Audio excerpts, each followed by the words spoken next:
Hello, coming to you to introduce the very last week of class. So this is the beginning of week 7, which is the last week of this class for this session.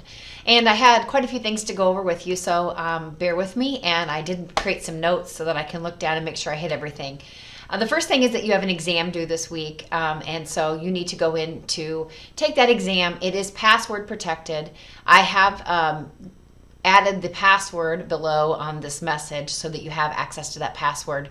It is password protected so that you have a gate to make sure that when you click on the exam, you are certain ready to begin the exam. So that password is just below this announcement, and you can use that password to enter the exam. It is timed, and I would encourage you to be very, very thorough and develop your responses to the short answer questions if you desire full credit, which I'm sure you do. So use your perspective on answering the question, add that in. You can filter in or sprinkle in some of the actual author's perspective and what you learned in the textbook and notes. And then any additional articles that you have to add to support your perspective or your response or experiences that you've had at work will be great to actually add and to really develop your short answer response. The next thing I had was for you to consider contacting me with questions on the paper. I've met with a lot of you. Again, I know I say this every week, but I've met with a lot of you and we've had some really great conversations. When you're writing your paper, it is so important for you to make sure that you state the problem. Don't just state symptoms. I did talk about this in the feedback that I gave you on your proposals and mentioned that you are looking for a common theme.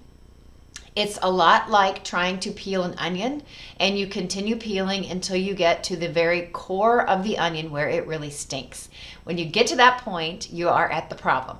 So please make sure that you are developing all of those symptoms into a common theme and identifying what one thing could you change that would impact and solve or get rid of the symptoms that you have mentioned. Support all of this with research. There are plenty of articles out there on the LibGuides, or I can help you grab some articles. If you give me a theme from the problem statement, I can help you work through that. Make sure that you properly cite your research that you're adding into your paper, and that you proofread your paper, and that it has really good style, and that there's no grammar or typing errors. I will be deducting, and it may seem very hefty, but at this level, it is very important that your soft skills, which includes in this case your writing skills, are developed, and that you are able to really articulate what you're trying to say in a very concise yet thorough manner. The solution that you develop needs to be very clear and articulated so that I can understand, or any reader can understand, what you're trying to accomplish. So what are you going to do to bring about change in the organization? You may want to also acknowledge some resistance pieces that may be present in the organization that may slow down or push up against your idea for change. And then it's so important that you say, here's what I think is going to happen. So you need desired outcomes or measurable outcomes that you think will come about. I know you don't know what's going to happen, but obviously you have an idea of what you hope will happen, and you have goals for this solution and how it's going to impact the organization in terms of making it more effective. So consider that when you're writing your paper.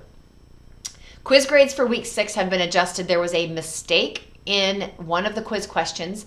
Everyone's quiz grade went up by 2 points that had that question. If you ended up on another attempt getting a 30, you just got a 30. I felt like it was imperative that you did the quiz multiple times to be prepared for the exam. So if you missed that question and could add a 30 on your second attempt, then you just studied a little harder on your quiz. But those grades have been adjusted as of last night. I'm going to put an IDEA link, which is a survey that you fill out as a student in regards to this class. I very much value feedback. I want this to be a very valuable class, and I want you to have a great experience in this class. And I know that I'm not perfect, and there are always ways to improve. So if you fill out that IDEA survey, it is your student feedback that we view and we value in the School of Business to be constantly improving and are part of our continuous improvement plan. Grading will be quick next week. We have a short turnaround. The deadline is Monday night at midnight, and grades are due very shortly thereafter. I know that none of you are really new to this program, so you're aware that it's a very quick turnaround. I will be pushing out grades as quickly as possible to meet my deadline for posting your final grade in the course in Ramlink so that you can see that. I think it's Wednesday. If you have questions about that date, you can let me know. But all the best this week. I will give one more message next week at the conclusion of the course, just to summarize everything. So you'll hear from me one more time. But if you need anything, let me know. Otherwise, I will look for you online. Thanks.